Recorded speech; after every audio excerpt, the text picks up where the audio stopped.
Mudanças no humor, cansaço, dores e irritabilidade são algumas das reações causadas pela TPM.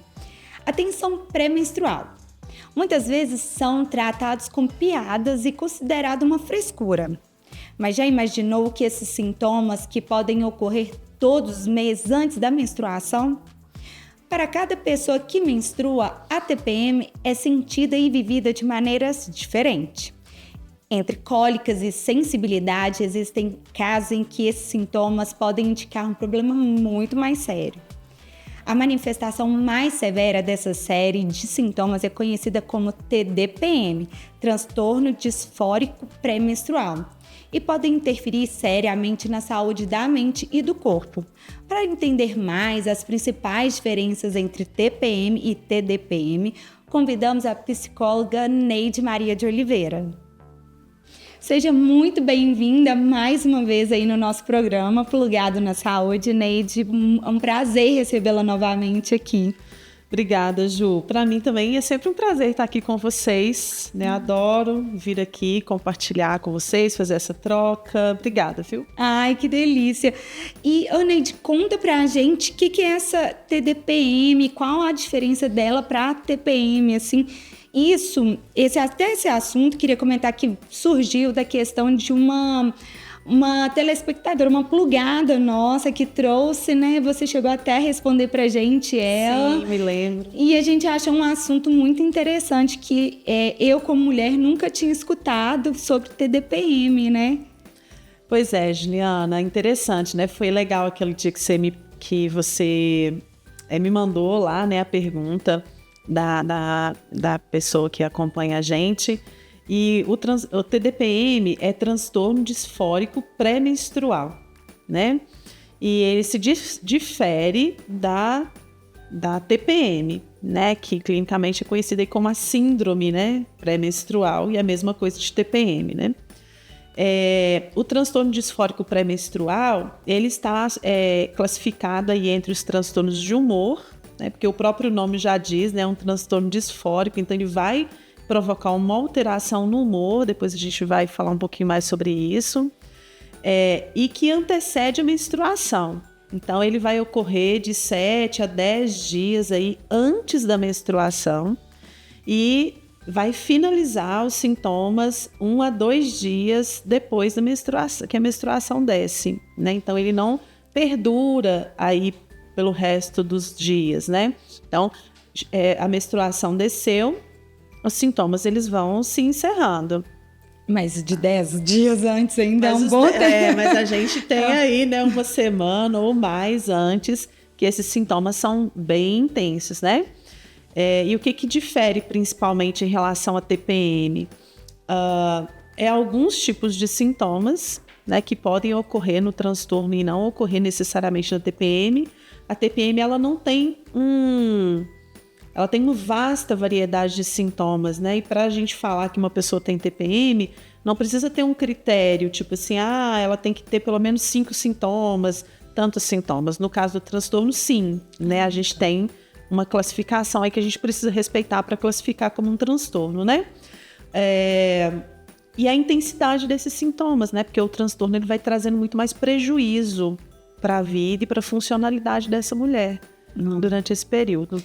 Poderia me falar sobre essa classificação, assim? Quais são os sintomas, assim, mais vistos, né? Percebidos, né? Na hora do diagnóstico, né? Sim.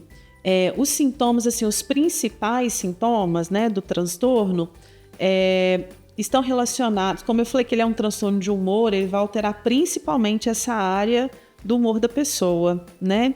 Então a gente vai ter aí uma intensa disforia de humor, ou seja, um humor alterado, a pessoa está se sentindo mal, ela não está bem, mas há um ponto importante quando a gente está falando do transtorno. Não é só uma tristeza e tal, é um humor disfórico irritado. Ela fica nervosa. Ela está nervosa, ela está irritada. Então, essa é uma característica muito forte no transtorno disfórico. Oscilação de humor. Então, a gente vai perceber esse humor alterando, né? Dias que às vezes, né, antes estava bem e de repente quando entra nesse ciclo aí, ela fica mal, né? Triste, desanimada. A gente vai ter uma irritabilidade hostil, ou seja, essa irritabilidade de conflito mesmo, agressão. Mais agressiva, de querer brigar, discutir, né? Isso acaba interferindo muito nas relações, né? Então é um humor muito voltado para a irritabilidade. Tem muitas alterações corporais, né? Edemas, que são inchaços, podem aparecer, alteração na mama, e muitas pessoas queixam das dores nas articulações, né? Muita dor nas articulações. Além disso, tem outros sintomas, como insônia, como tristeza, perda de energia. Então, quando a gente está falando do transtorno disfórico pré-menstrual, precisa haver pelo menos a presença de 5 desses sintomas ou outros, né? Porque esses eu falei são os principais. Uhum. Pelo menos 5 sintomas presentes na maior parte dos ciclos menstruais. Né? Porque voltando, a gente vamos relembrar assim, né? Um pouco do que é esse processo menstrual, né? O corpo da mulher, eu costumo falar que o custo da reprodução na nossa espécie, né? Entre nós, ficou todo para a mulher, né? Então, assim, o corpo da mulher ele se prepara todo mês para receber um bebê, né? A grosso modo, é isso que é a menstruação, né? Assim, esse processo, na verdade, né? O corpo da mulher ele se prepara para receber o bebê, e aí, quando esse bebê não vem, ocorre a menstruação, ok? Só que quando esse corpo vai se preparando para receber, as taxas de estrogênio e progesterona, que são os hormônios, né, reprodutivos femininos, elas vão aumentando ao longo do processo. E quando o bebê não vem, essas taxas elas começam a cair. É aí que vai acontecer essa alteração do humor, essas alterações, né, que o transtorno traz. Quando as taxas caem, e aí a mulher ela tem mais sensibilidade a essa queda hormonal, não é? Porque não são todas as mulheres que têm isso. Tem algumas sortudas que, inclusive, nem tem TPM, né? Mas quando acontece essa queda hormonal, é que vão aparecer os sintomas, né? Que isso vai acontecer aí, como eu falei, de 7 a 10 dias aí antes da menstruação. Então, nesse período, esses sintomas acontecem, a gente precisa observar dentro dos ciclos menstruais a presença desses sintomas na maior parte dos ciclos menstruais de uma mulher num período aí de 1 ano, por exemplo. Então, até para o diagnóstico é importante ir fazendo essa marcação para a gente não confundir com outros transtornos, né, que podem ter sintomas parecidos. Pois eu ia te perguntar a questão do borderline, a questão da bipolaridade. Sim. Inclusive você comentou com a gente sobre o borderline, né, que tem esse transtorno, né, essa mudança também de humor, e acontece tanta coisa no nosso organismo, né? E assim, eu imagino o quanto deve ser difícil para fazer esse diagnóstico. Eu até ia te perguntar, se já me respondeu, tem que fazer o acompanhamento, é todo clínico, né? Isso, o diagnóstico ele é clínico, né? E aí, então, é a partir da observação dos sintomas, né? Esses sintomas, eles também estão presentes em outros transtornos, né? Por exemplo, como você mesmo disse, no transtorno de personalidade borderline, no transtorno bipolar, na própria depressão, né? Depressão unipolar, podem ter os mesmos sintomas. Então, por isso que eu sempre sugiro, quando vai fazer um diagnóstico, que a gente faça um monitoramento dos sintomas ao longo dos dias, não só no período da menstruação, mas ao longo dos dias por alguns ciclos, para que a gente consiga verificar se esses sintomas estão presentes somente no período pré-menstrual, né? Porque essa é uma característica. Se os sintomas eles persistem para depois da menstruação, não é um transtorno disfórico pré-menstrual. Ah, entendi. Né? Ou pode haver uma comorbidade, porque como o processo esse processo da menstruação, ele mexe muito com o organismo da mulher, é muito comum que, às vezes, pessoas que têm, por exemplo, bipolaridade e, às vezes, estão numa fase alterada, né, ou depressiva, elas sintam um aumento da intensidade dos sintomas dessa fase. Mas eles não são exclusivos dessa fase, ou seja, passou a menstruação e a pessoa continua sentindo os sintomas, né? Então, é importante a gente fazer essa diferenciação para não sair dando diagnóstico aí para todo mundo, né? Até porque vamos ter algumas diferenças em termos de tratamento. Então, em termos de diagnóstico, importante a gente avaliar no presente, né, essa identificação dos sintomas, não apenas com a história passada, porque às vezes isso pode se confundir um pouco, e observar a intensidade, como esses sintomas estão presentes, se é só nessa fase, se eles permanecem depois, para a gente fazer essa diferenciação aí de diagnóstico. E quanto tempo que normalmente você pede para fazer esse acompanhamento? Pelo menos por uns 2 ou 3 ciclos menstruais, para a gente verificar se isso permanece por mais de um ciclo, né? E a mulher, ela, com a pessoa, né? Ela consegue perceber esses sintomas nela mesma, ou é bom pedir apoio dos familiares? Essa é uma boa pergunta, Juliana. Eu acredito que, no caso do transtorno, os sintomas eles são tão fortes que é impossível ela não perceber essa alteração. Né? Entendi. Não dá. De repente você tá bem e aí entra num processo ali em que muda totalmente seu humor, você começa a sentir dores que você não sentia, né? Então são muitas alterações. Mas é claro que o ambiente em torno também percebe, né? A gente tem muitas situações, né, que a gente escuta às vezes do casal, e você até comentou na sua abertura, das pessoas levarem como piada, né? E tem pessoas que fazem isso mesmo. Às vezes falam assim, nossa, minha mulher... Já teve casos de mulher pedir para separar. Toda vez que está nessa fase, pede para separar. E o marido já tão acostumado, fala, então tá, daqui 5 dias a gente conversa. E aí depois passou. Porque está muito característico que aquele comportamento é em função das alterações que ela está sentindo naquele momento, né? Mas, enfim, a família também começa a perceber. E aí eu chamo atenção para essa sensibilidade, né? Se tem uma alteração tão grande, às vezes ao invés de levar só como uma brincadeira, né?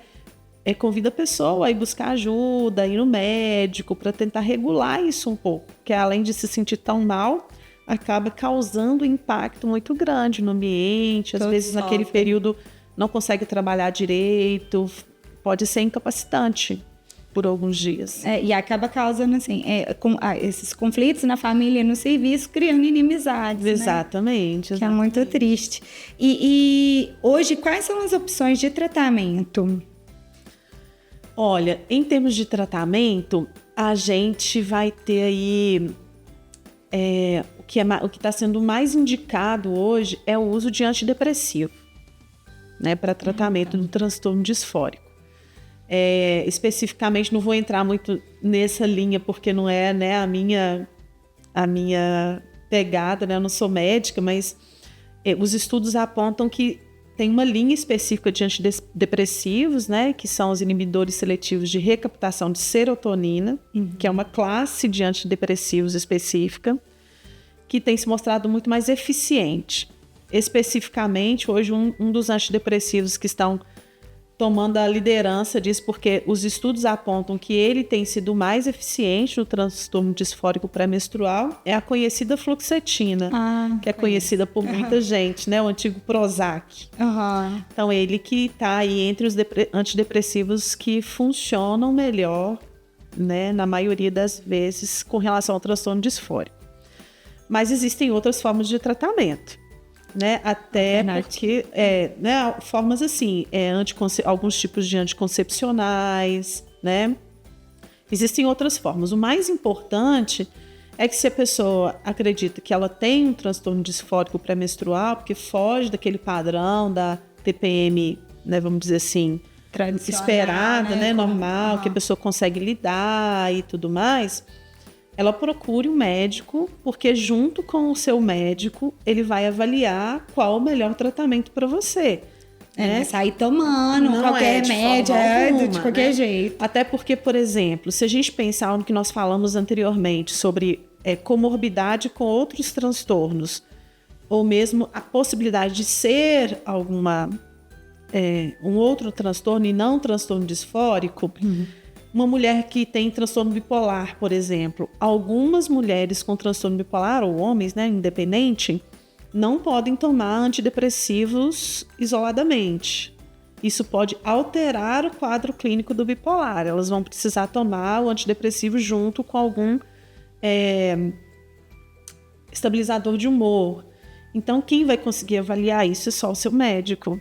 Entendi. Né? Então, é preciso que esse tratamento seja conversado com o médico e experimentado o que vai funcionar melhor para cada mulher, né? Porque o nosso corpo também é diferente, né? A gente vai reagir de forma diferente ao mesmo medicamento, né? Pois é. E se, por exemplo, eu não quero procurar um médico, eu quero um tratamento alternativo, quais, assim, que você aconselha? Juliana, nessa questão do transtorno disfórico pré-menstrual, como é uma alteração hormonal, os tratamentos alternativos, eles podem até ajudar, talvez, ali a reduzir um pouco a intensidade dos sintomas e tudo mais, mas eu acredito que eles não vão resolver. Então, por exemplo, fazer atividade física, ter uma alimentação regular, ter mais qualidade de vida, né, no sentido assim de evitar ambientes que sejam extremamente estressores, principalmente esse estresse crônico. Às vezes a pessoa leva uma vida super agitada, com muito estresse. Isso certamente vai aumentar o impacto do transtorno, ou seja, ela vai ficar muito mais irritada, vai ter um impacto maior, né? Então, talvez vai influenciar na manifestação dos sintomas, mas resolver o sintoma, 100%. Eu acredito que não vão funcionar. Ah, entendi. Então, gente, é apoio geral, né? É um conjunto, Sim, né? É um conjunto. A própria psicoterapia, né?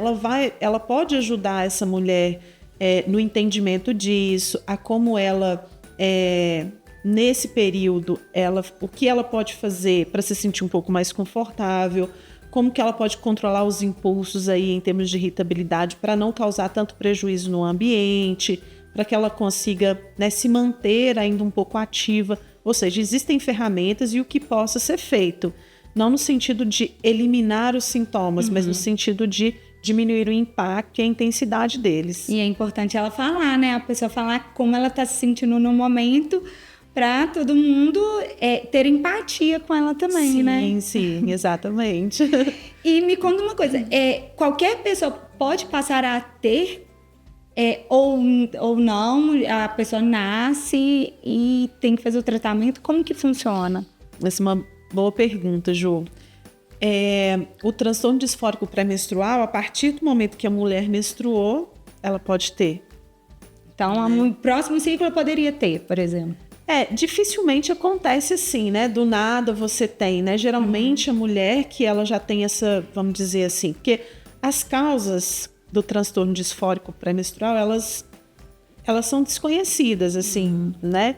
O que a gente sabe é que essa mulher, ela tem maior sensibilidade a essas alterações hormonais. Tá. Né? Então, ela tem maior sensibilidade a essa alteração hormonal que acontece nessa queda dos hormônios reprodutivos aí, femininos nesse período da menstruação, né? Pré-menstrual. Mas não tem evidências relacionadas à genética, né? Sintomas pré-menstruais têm alguma herdabilidade genética aí que varia de 30% a 80%, ainda cada estudo aponta, uma variedade, uma variação muito grande em termos, né, de escala de 30% até 80%, a diferença é muito grande. Mas são de alguns sintomas, não necessariamente do transtorno, entende? Entendi. Então, assim, qualquer mulher pode ter. O que já se observou é que não está relacionado a questões culturais, por exemplo, as mulheres de determinada cultura têm, de outras não têm. Não está relacionado a isso. E nem faixa etária. E nem faixa etária, né?